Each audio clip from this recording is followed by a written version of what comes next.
Hey, thank you so much for having me. I'm thrilled to be here. I am a huge and long-standing fan of IWP.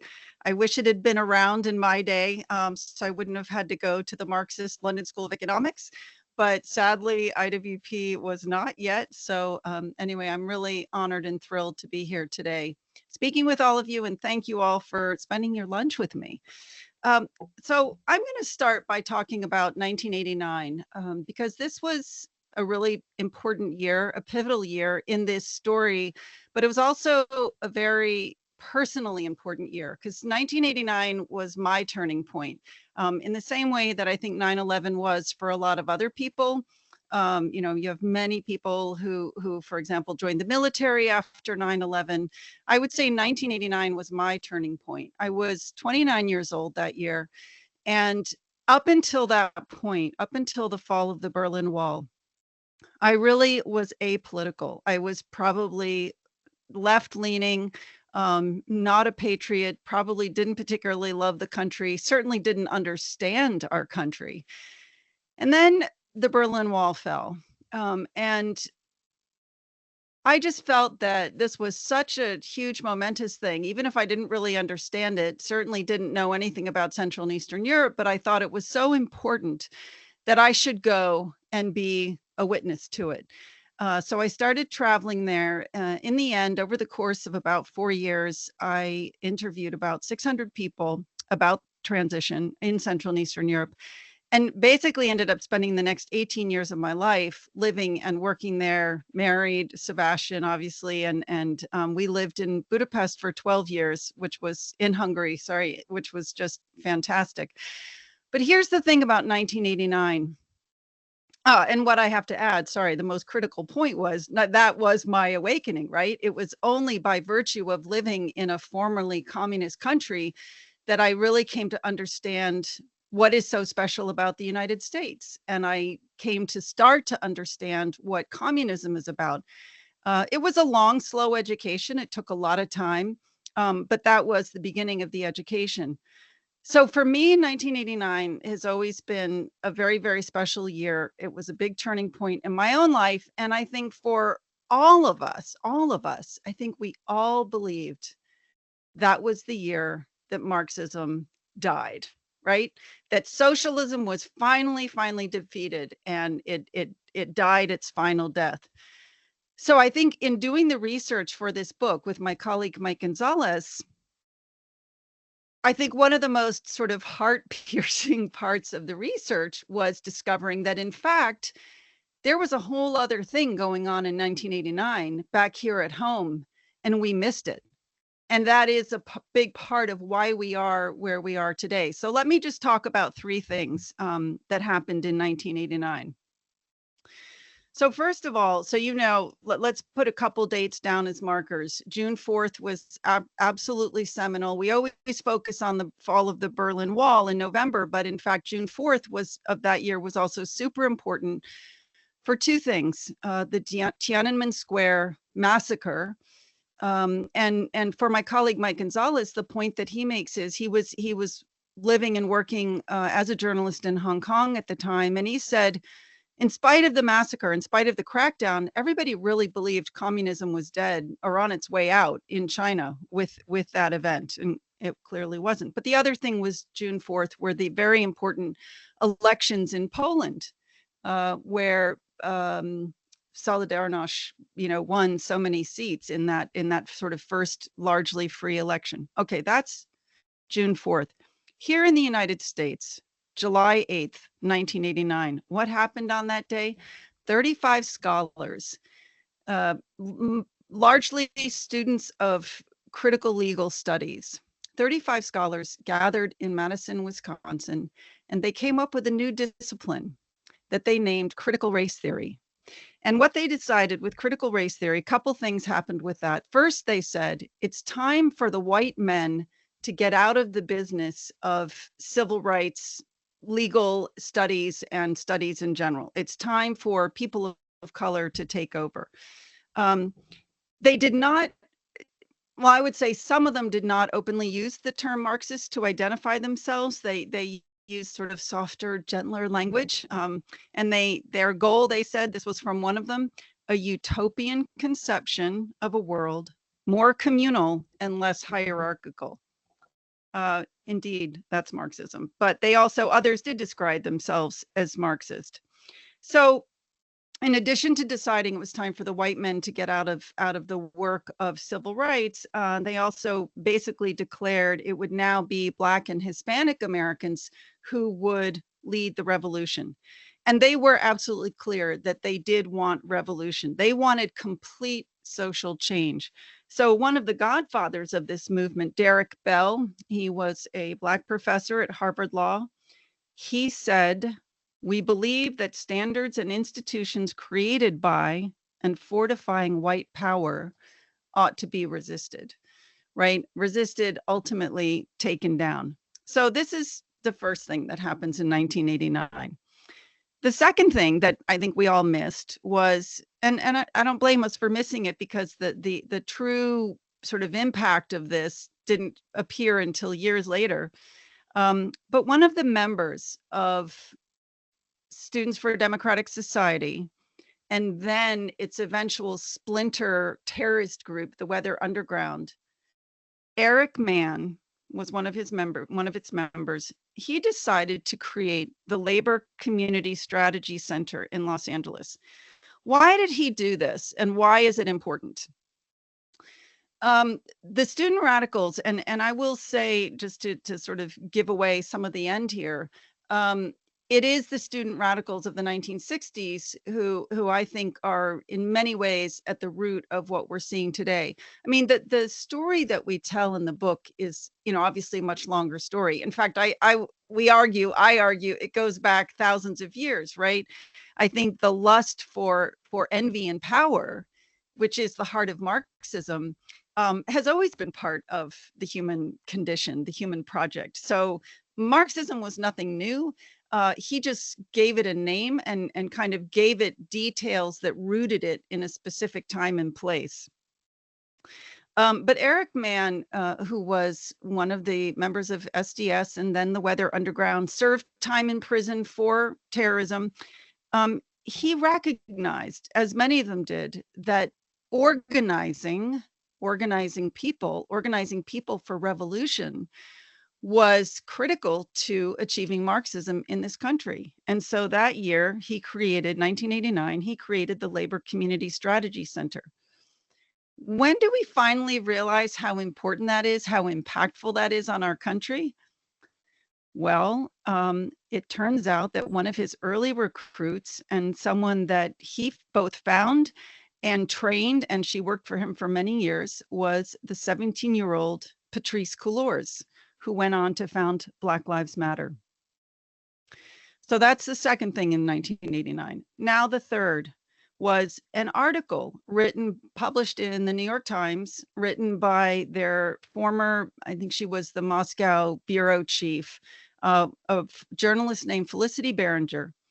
So just 15 days before the fall of the Berlin Wall, so on October 25th, 1989, she writes an article in the New York Times, the title of which was "The Mainstreaming of Marxism in US Colleges."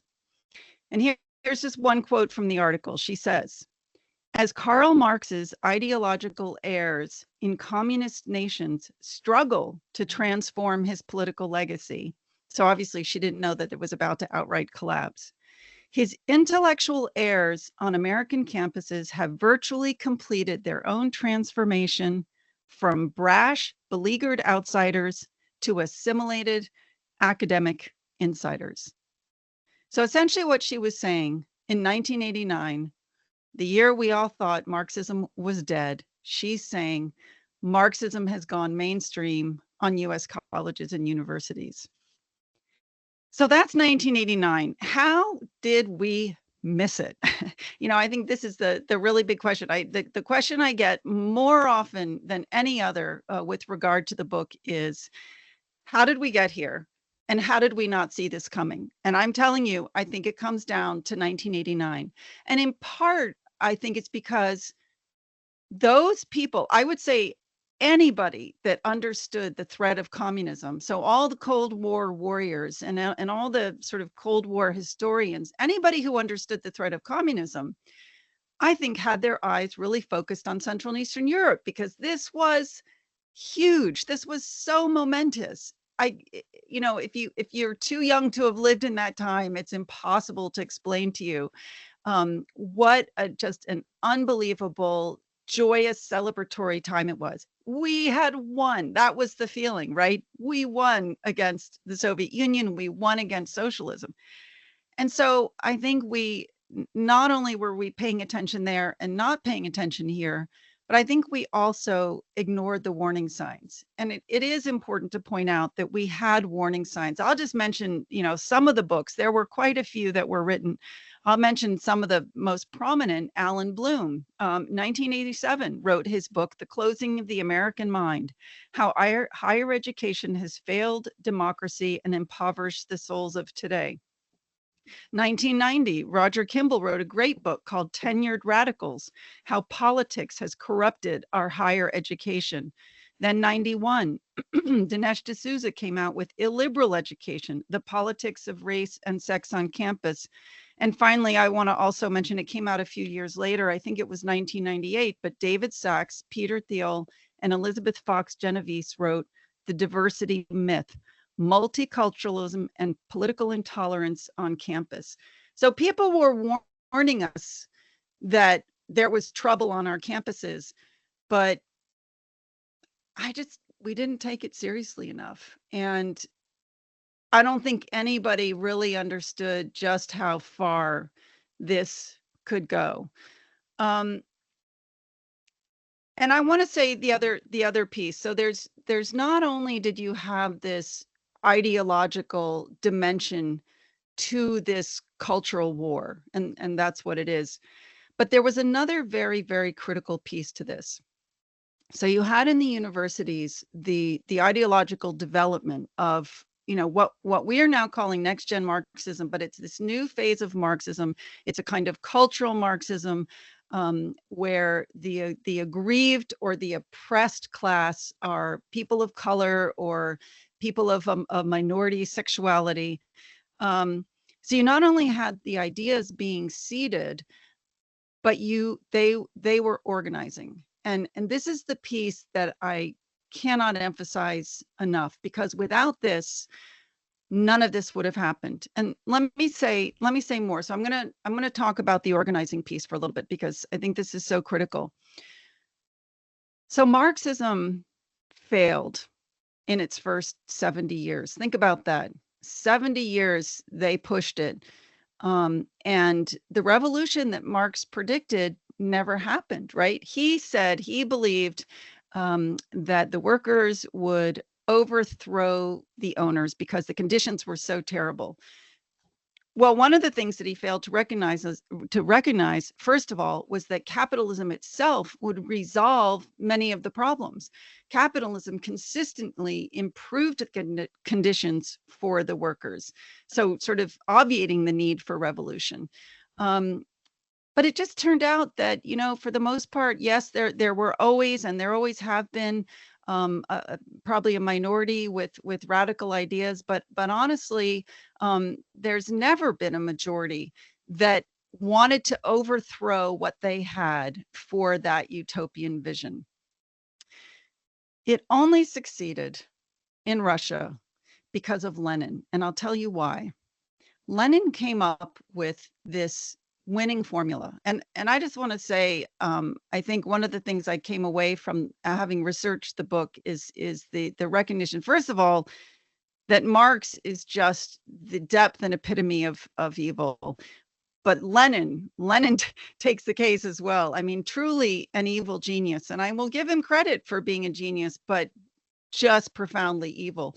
But he came up with this winning formula, and this is what it was. He said, people will not revolt spontaneously, as Marx predicted. But here's what we can do. He said, if you use propaganda and information to create in people a sense that they are aggrieved and that they are a victim, and if you then organize them from above if you organize them from above, you can create a revolution. And this is exactly what he did. Now, to be fair, part of why it succeeded was because Russia was so profoundly backwards, that they could make this work for all. They could actually take control. But for example, it didn't work. Around the world, when the Bolshevik Revolution succeeded, many countries, revolutionaries who were, dotted throughout the world, looked at this and thought, this is great news. We're now going to have the worldwide revolution. It's going to happen everywhere. It probably got the farthest at that time in Germany and Italy. Both Germany and Italy nearly had successful communist revolutions, but even those failed. One of the people to come out of that was Herbert Marcuse. So he had been an 18-year-old soldier. No, I think he was 20. He was 20 when the revolution happened in Germany, and he was so disgruntled with its failure that he left, eventually came to the United States, and really helped drive the revolution here, really became like the godfather of the revolution of students in the 1960s. So I think he's a very important character in this. But let me go back to Lenin for a second. So I explained to you, Lenin came up with this winning formula. The other piece that happened that was super, super important is that Saul Alinsky took this formula and basically translated it for the American idiom. He translated it for American circumstances, and that's his rules for radicals. If you look at rules for radicals and you line it up with what Lenin proposed, very, very similar. And it's interesting because Alinsky himself probably was not a communist in the sense that, joining their movement, but very much worked alongside them, would have been aware of the ideas and learned from them this organizing techniques and further developed it. They recognized that organizing was the key to bringing about Marxism. You have to organize. So here's something. For example, Herbert Marcuse in 1974 said in an interview to Bill Moyers, he said, the best of them, meaning the student revolutionaries, have learned that what was lacking in 1968 and 1969 was a suitable form of organization. Why would he have said that? So you have to understand that they really tried. So the student radicals of the 1960s, they worked so hard, they did so much, they went into the inner cities, they really worked to foment revolution. They had a very direct hand in bringing about the revolutions, the riots of 1967.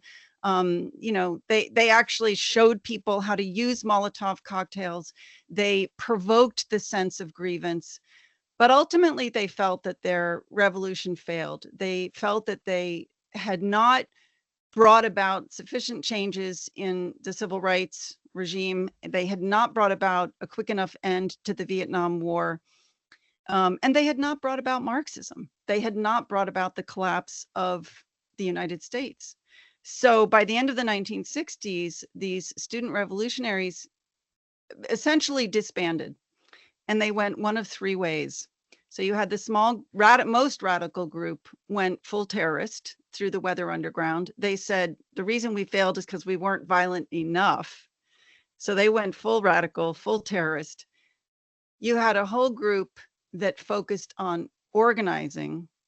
And then you had a whole group that focused on going into the universities. And it's these two latter groups that were really the most successful. They figured out how to exploit the sense of grievance and victimhood through their use of propaganda, and then how to use the organizational tools to mobilize those who felt aggrieved. And if you read the book, you can read more about sort of the mechanics of this and what are some of the different organizations. Because I think it's fascinating. I think it's important and interesting, but I'm not going to go more into the detail because I want to make sure we have time for questions. But I just want to be really clear before I now shift to why I think we're going to win anyway. So what I've tried to do in the short amount of time I have is to just give you the really simple explanation of how I think they got as far as they did. But I want to conclude by saying why I think we're going to win anyway. And before I do, I want to say this. I want to be absolutely clear because I'm not spending a lot of time on their ideology. I'm assuming most of you are going to be pretty familiar with this, given your association with IWP. But I do want to just reiterate that I want to be absolutely clear. I want us all to be absolutely clear that their goal is not our goal. Our goal, right, as Americans who believe in the constitutional order, our goal is to create the most just and prosperous world that we can, in which individuals have the freedom to pursue their best idea of happiness. Their goal is power, pure and simple. And they reiterate it time and time again. So I think in some ways we all look around us and we feel probably rightly discouraged. I mean, I think it's incredible, absolutely, actually, how far they have gotten. The fact that they have infected so many of our major institutions. I mean, I would say virtually all of our major institutions have been taken over by DEI or CRT, which are just contemporary forms of Marxism. They are contemporary forms of Marxism because they absolutely divide the world into two, into oppressor and oppressed. And they say that these two sides are absolutely irreconcilable. As Americans, that is not what we believe. I mean, we believe that people can have really profound differences with each other, but we also know, we know from our history that we can come together to solve common problems and to improve things. I don't think anybody who's truly an American doesn't think that we can't come together with our friends and neighbors to solve our problems. That is not what Marxism is about. That's not what CRT is about, and it's not what DEI is about.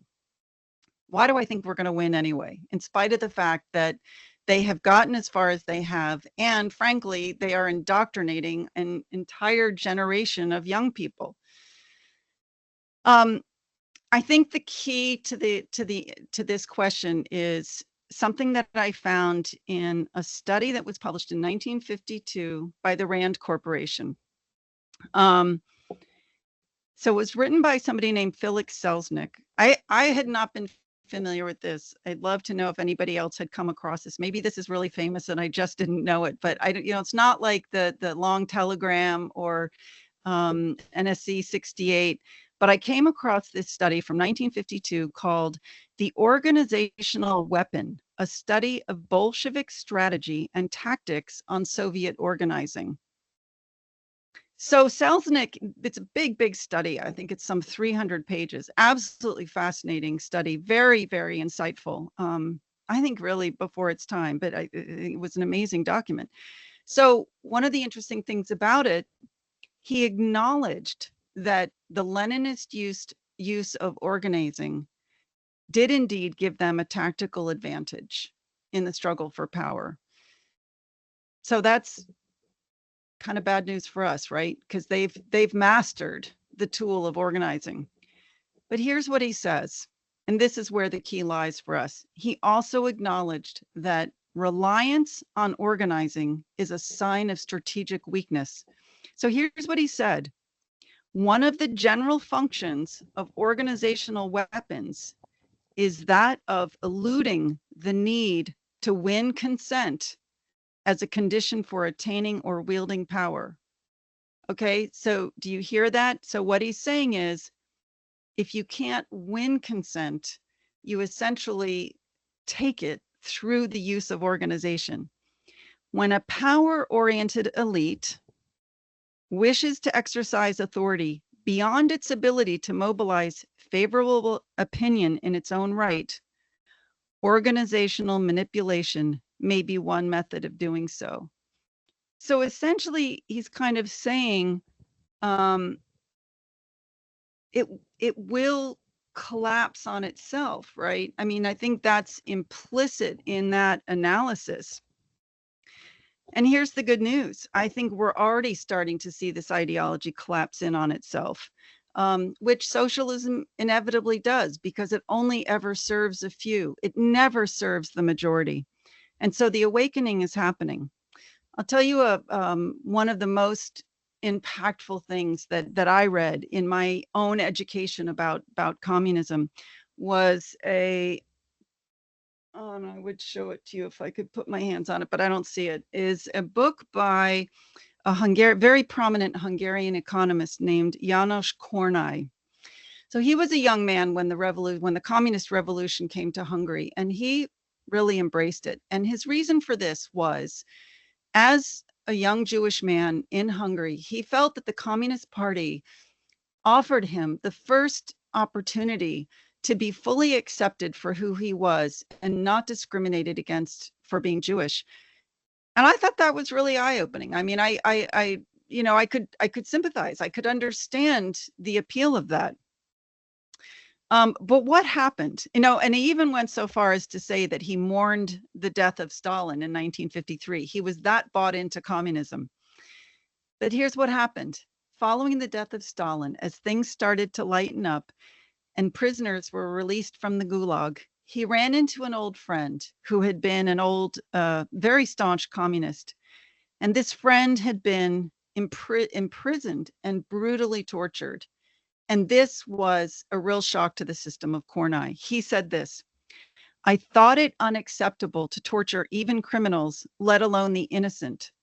Could such acts be done by a party that felt itself called to lead the progress of humanity?"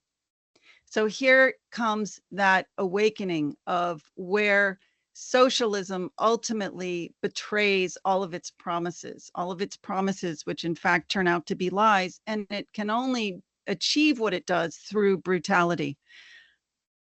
I'm going to argue that we are seeing a similar awakening, and I think we just hit a key moment on Monday, and I'll tell you what it was.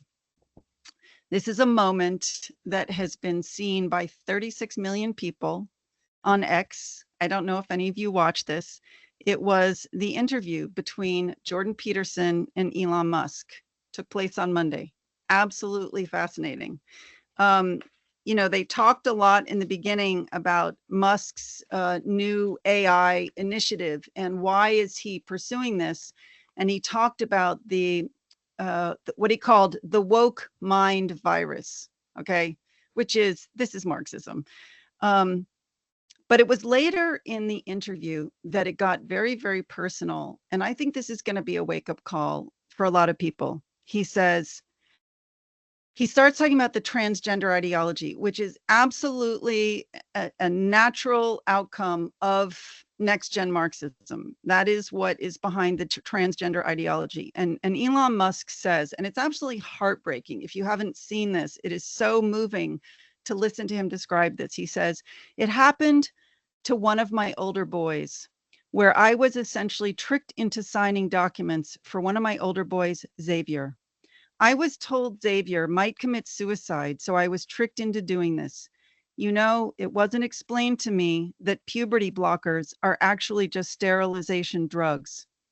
I lost my son, essentially. They call it dead naming for a reason.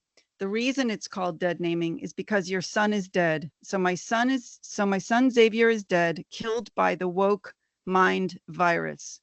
So I vowed to destroy the woke mind virus after that."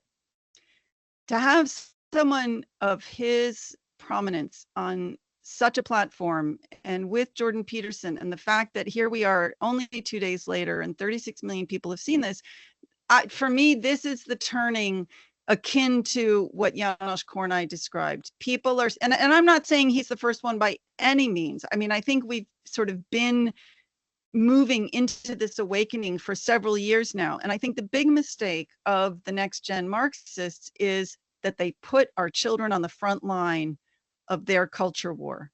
the fact that they went after the sexuality of our children, I think woke up this sleeping bear of the parents, and I think their downfall is, the seeds of their downfall is in that. But the fact that it's just been ratcheted up to such a degree because of Musk's statement, I think is really encouraging. And I'll tell you one other funny, what I think is a piece of good news in regard to this is I recently received a fundraising letter from Donald Trump's campaign. And in the fundraising letter, he actually used the term, these radical Marxists, which, I don't know, I felt a degree of satisfaction about that, because I thought, well, at least we've got someone, again, of his prominence with his audience that's calling it what it is. And it is critical that we call it what it is. These are radical Marxists. They are doing the same thing that the communists did back 100 years ago. They are trying to pull this story over on us, that they are creating a kinder, gentler world. And they are not. It is a brutal world that they are trying to create. It will destroy us. It will destroy many people, as communism did before. And I think the quicker more people understand that and wake up to it and understand what Marxism is about, and that Marxism is driving these things, that Marxism underlies Black Lives Matter, that Marxism underlies DEI, which I think many people believe is just this benign thing, then I think the quicker we will be able to put this terrible chapter of our history behind us and get on with living our lives again. So with that, let me stop. And if you have any questions, I would be happy to take them.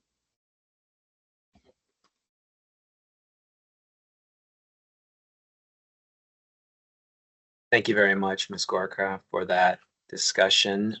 Just a reminder to everyone, if you have a question, feel free to click the button with the Q&A at the top of the window with the question mark next to chat, and just put your question in there. We'll wait a few minutes to see if anyone has any questions. I'm sure they do.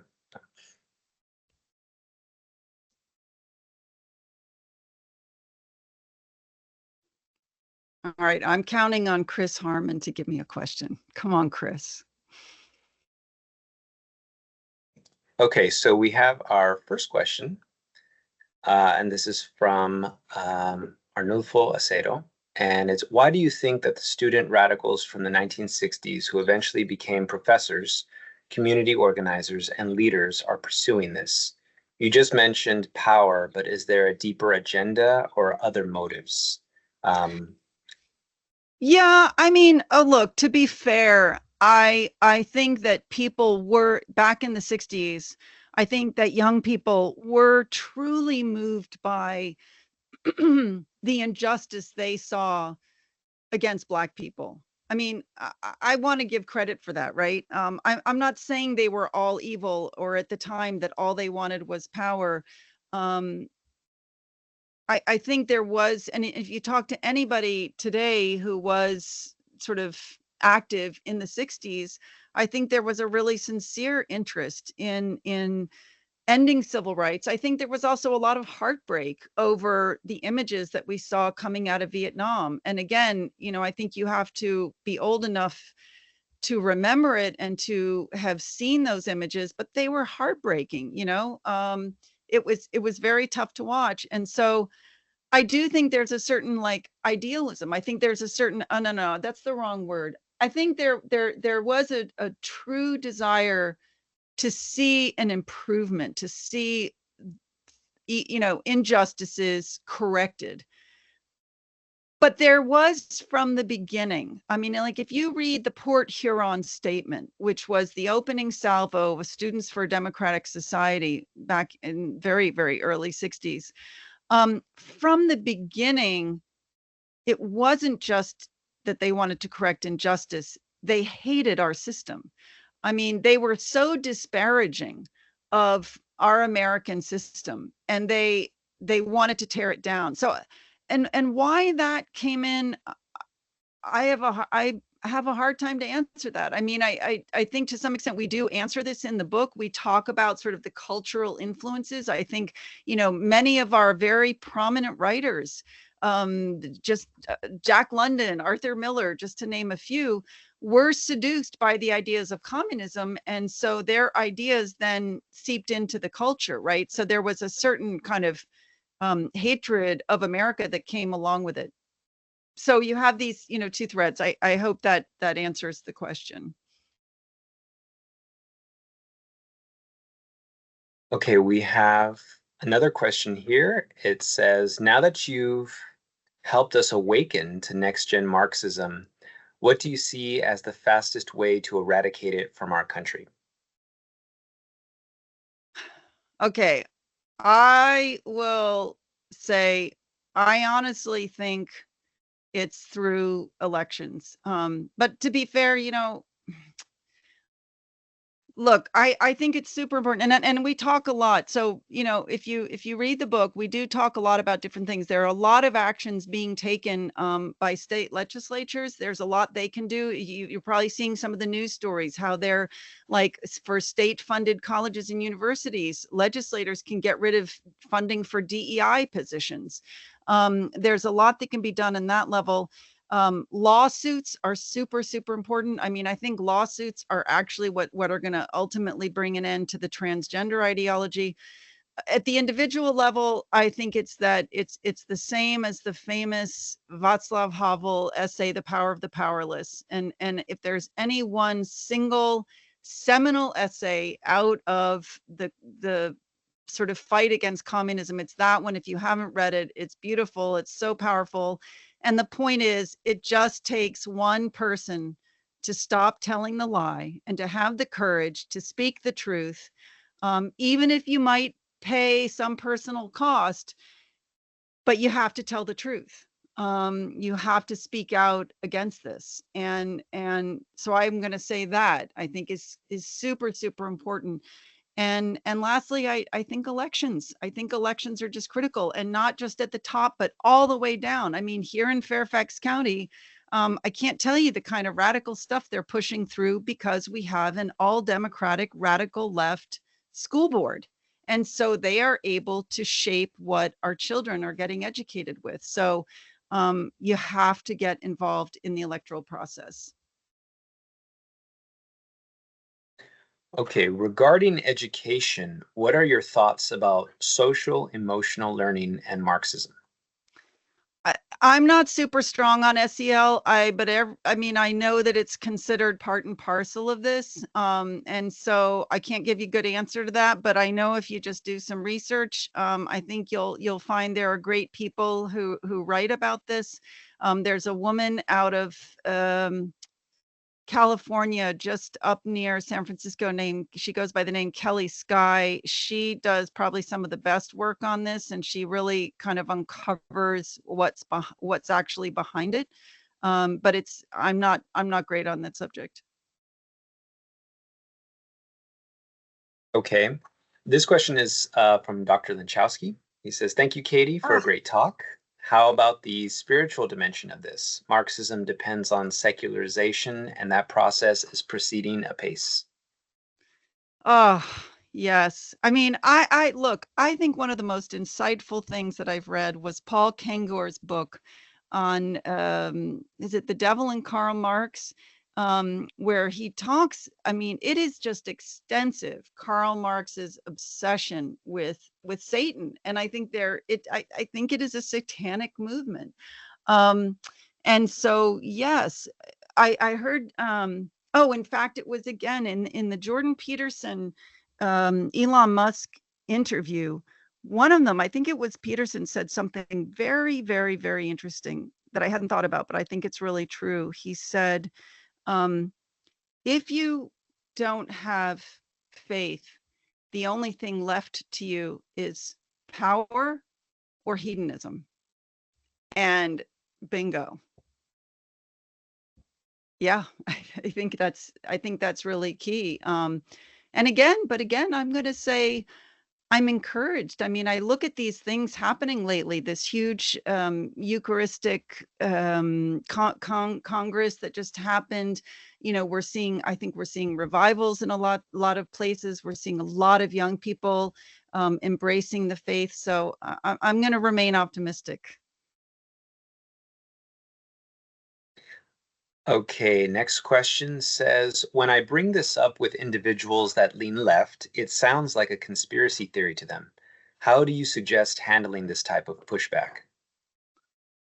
Oh, I think what you really have to do is read the book, and you really have to, I think you just have to really embrace the knowledge yourself so that you are able to make the arguments. I don't know what else to tell you besides that. I agree with you. I mean, I think they've been brainwashed. And a lot of times, I think about like the Janos Kornai quote. One of the reasons I feel so strongly about that story is that it really helps you to understand how hard this can be. Like, so one of the things he describes, right? He embraced communism. He was working for the communists in Hungary as a journalist covering economic issues. He was an economist early on, and he could see that there were problems with it economically, but even that wasn't enough to shake his faith in communism. It was only when there was that sort of crisis of conscience, and it was really an ethical crisis, when he saw that this beloved ideology of his, this thing that he believed would deliver a kinder world, in fact tortured mercilessly one of its own, that it shook his faith in it. And that's why I'm telling you, the thing like Elon Musk's testimony about his son is a completely different approach to undermining this from the intellectual arguments. Like, honestly, I don't think the intellectual arguments are going to work with most people, right? It's not convincing them that free markets deliver greater prosperity. It's not talking about the Laffer curve that's going to change anybody's mind. It's when they see the cost of this ideology. It's as more kids, for example, speak out who've been butchered because of the transgender ideology, or whatever, one thing and another, various things are going to be coming out more and more about the cost of this terrible ideology. That's what's going to change people. I think potentially your job is I don't know that it is to change minds, because it is so hard to do. I think it's when people's certainty starts to crack, that you're there and you're ready to provide good information to them and to show them there is another better way. Okay, the next question says, originally from Portugal, I am seeing these phenomena evolving in lockstep in the US and throughout Western Europe and South America. How do we short circuit this synchronicity? One step forward in the Netherlands is followed by a step backwards in France.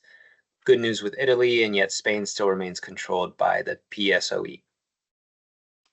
Yeah, so again, I'm going to recommend the book, because for me, one of the most interesting things that we uncovered and kind of dug into is these networks. It's so interesting how, in fact, a whole wave of this actually started in, I want to say it was 2010 maybe, with a former member, a former member of the French resistance, who was in his final years. He was about 90, and he wrote this one final short essay, which had a huge impact, like in various places, and in sort of starting to trigger some of what we're seeing today. So I think understanding how this works is really, really helpful in eventually undermining it.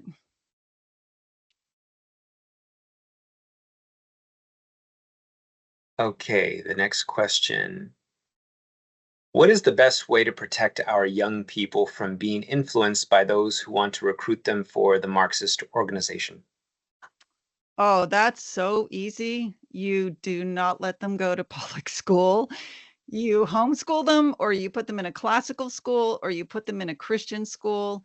You do not let them have social media. You do not let them have access to television. You limit what they watch. I mean, and that might sound really impossible, but I will tell you, like, we raised our kids. We were lucky because we were living in Hungary and they were able to go to a Christian school. We never had television. We did not have any cable.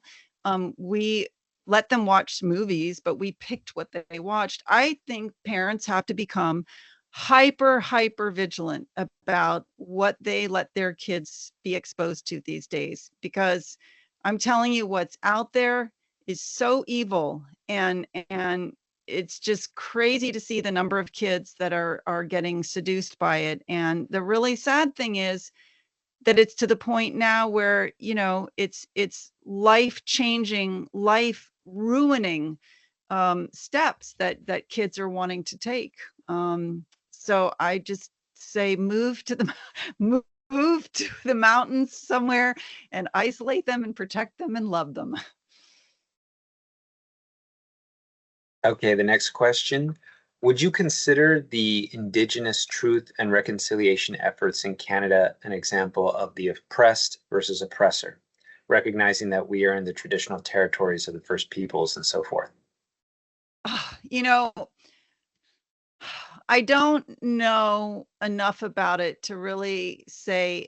What I'm going to say about that is that I absolutely think there were true injustices. I mean, if you know, the kids being separated from parents, and it happened here too, and it's happened pretty much everywhere that there have been indigenous populations.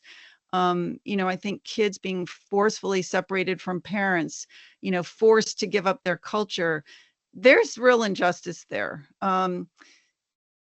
So I think this kind of acknowledgement and healing has to take place. But there's a very big difference between reconciliation and engendering a sense of victimhood. I think that we have to move toward reconciliation. And I think it's entirely possible. And you saw this model. It's very interesting. You saw this model post-communism, right? This was very important, how different countries handled the fact that people within countries betrayed each other, right?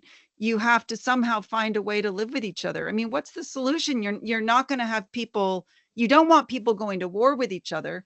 You don't want the indigenous people saying, well, because what you did was so unjust, we are now going to turn it on you and we're going to take power because it's our turn now. And that is a little bit, I mean, that is not just a little bit, that is the message of BLM and things like the 1619 Project.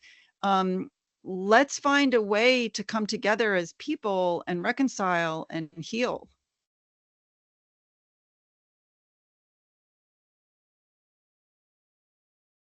Okay, it's the next question. A lot of organizations focus heavily on DEI. As an employee, we are ashamed to speak out against it and are outcasted. Do you have any advice for people working in woke organizations on how to speak up against it? I would just say speak up, and I would really track. Look, I'm going to say again, the lawsuits are your most valuable tool, because one of the things that happens, you don't even have to be the one to bring the lawsuit, but lawsuits are happening all over the place. It is a kind of you can say it's a kind of reverse discrimination, and when a lawsuit happens in one place, it serves as a warning to others. And so, I mean, I would just say, um, to the extent that you're able, speak out about it. I think the time for being afraid is past for all of us. I get that we have to keep our jobs, but if we don't speak out against this and stop it, we're not going to have a country. Okay, the next question says, what is the youngest age students would understand and benefit from your book? I'm going to guess like 14, 15. I mean, there's nothing in it that somebody younger couldn't read. I just think they'd never get through it. I mean, and I'm just trying to think about the kinds of things that I was reading at 14 and 15. That's what I would guess. Next question, is NextGen Marxism behind the woke movement at US universities? Who is financing these protesters? What are their long-term plans? 100%. This is a great question. Their long-term plans are revolution, the overthrow of the United States, 100%. In terms of who's behind it and who's funding it, so there's a couple different answers to that. Our own major foundations have played a really significant role in this. And if you want to learn more, Mike Gonzalez and I have a quite lengthy piece on the Heritage website called something like Philanthropy and the Radicalization of Race. I think it's a fascinating history that we really don't talk about, is looking at the role of our foundations like Ford, Rockefeller, all the big ones have had a really, really big hand in this. So it's getting internal funding, absolutely, but it's also getting external funding. So 100%, like places like Venezuela, Spain, Cuba, China, there was a really good report that came out following the student protests, these recent ones, that showed a lot of money coming from a tech entrepreneur named Singham, but working with China.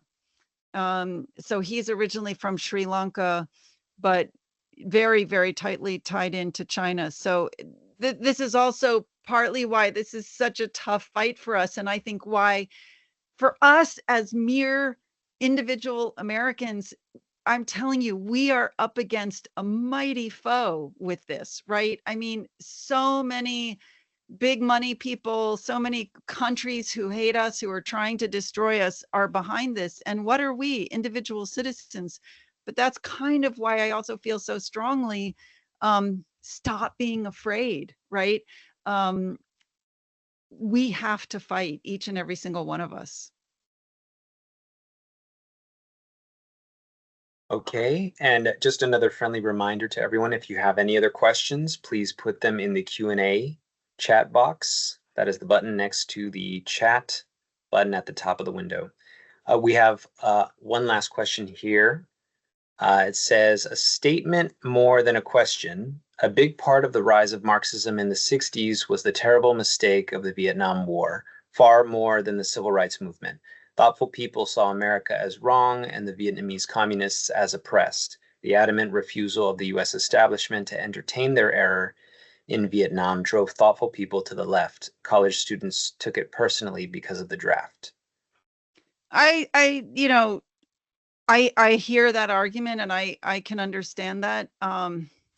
I think it's a really tough call. I think that you just have to understand at the same time, there was such a deep fear, and not illegitimate, that communism was going to sweep across the globe. I really think it was seen as an existential threat to the United States. I mean, if you think about the analyses that were coming out, I mean, even I would say well into the 60s, the majority of economists really believed that the Soviet Union had come up with a better way to run the economy, because we hadn't yet started really unpacking the way they lie about their economic numbers. So I'm gonna say, I don't think that our leadership was sort of brazenly, recklessly cruel. I think that they truly believed they were doing what they had to do to save the world from communism. But I understand the perspective, and I think, sorry, it's the painters. Hold on. I think, yeah, that's what I was saying earlier. I think the images, I think the suffering to watch that was really terrible and disturbing.